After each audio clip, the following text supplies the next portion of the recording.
Hii story nitaisimulia maisha yangu yote.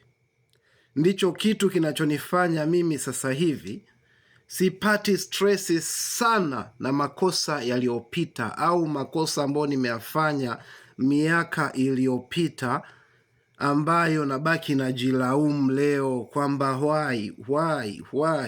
Ngoja nikwambie, mimi nikiwa chuoni kuna kipindi nilijisikia vibaya sana. Na historia ndefu sana.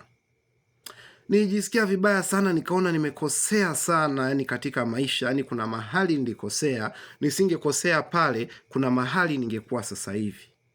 Kitu ambacho nimekuja kuona ni uongo. Hata kama ulipoteza shingapi huko nyuma, hata kama ulipoteza sijui nini huko nyuma, bado una nafasi ya kuanza. Trust me, bado una nafasi ya kuanza. Lakini nilienda kwa mwalimu wangu mmoja wa psychology. Yule mama aliniambia kitu kimoja ambacho kimestiki kichwani kwangu na nakiishi siku zote. Aliniambia, Onesmo, maisha yanaturuhusu kukosea, usikate tamaa.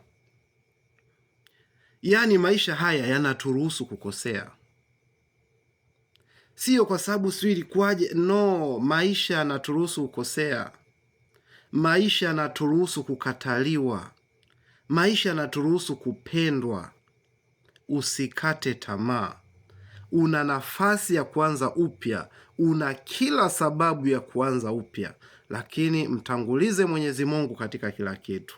God first. Usiogope. Mtangulize Mungu.